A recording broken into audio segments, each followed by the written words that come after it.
नमस्कार। साल 2024 की तारीख 22 जनवरी बेहद ऐतिहासिक तारीख होने वाली है। इस तारीख पर पूरे देश की नजर है, जिसमें आम जन से लेकर नेता और अभिनेता तक शामिल है। अरे भाई, इस दिन अयोध्या के राम मंदिर में रामलला के प्राण प्रतिष्ठा समारोह का आयोजन जो है, इसके लिए तमाम अतिथियों को न्योता भेजा जा रहा है, जिसमें विपक्ष के कई नेता भी शामिल हैं। ऐसा लग रहा है कि विपक्ष के नेताओं को न्योता भेजकर बीजेपी ने उन्हें पूरी तरह से उलझा दिया है। उन्हें समझ नहीं आ रहा है कि वे करें तो क्या करें।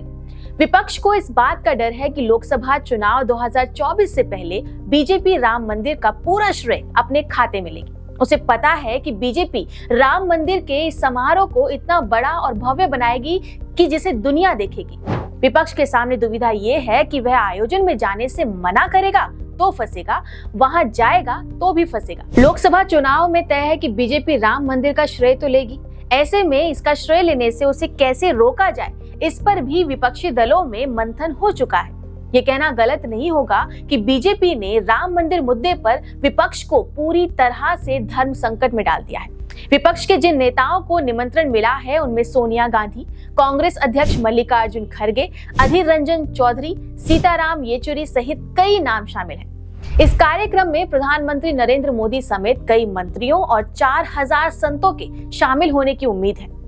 लेफ्ट पार्टीज को छोड़कर कार्यक्रम में शामिल होने को लेकर अब तक विपक्ष की ज्यादातर पार्टियों ने अपने पत्ते नहीं खोले हैं। मार्क्सवादी कम्युनिस्ट पार्टी के महासचिव सीताराम येचुरी राम मंदिर में रामलला की प्राण प्रतिष्ठा कार्यक्रम में शामिल होने से इनकार कर चुके हैं। उनका मानना है कि धर्म व्यक्तिगत मामला है।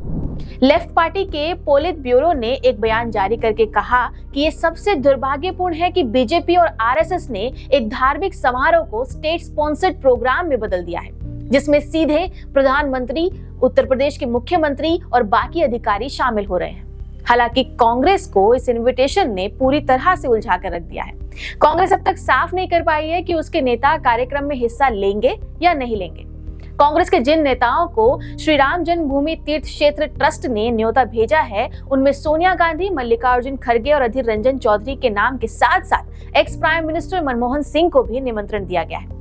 दिक्कत ये है कि अगर सोनिया, खड़गे और अधीर कार्यक्रम में नहीं जाते तो फट बीजेपी कांग्रेस को हिंदू विरोधी साबित करने में जरा भी देरी नहीं लगाएगी। और अगर कांग्रेस के नेता जाते हैं तो मुसलमानों की नाराजगी मोल लेनी पड़ सकती है। एक और सिचुएशन ये है कि अगर कांग्रेस के नेता कार्यक्रम में गए और सपा बसपा के नेता नहीं गए तो इससे भी यूपी में मुस्लिम वोटर्स का समीकरण बिगड़ सकता है। ऐसे में मुस्लिम वोटर्स सपा और बसपा का रुख कर सकते हैं।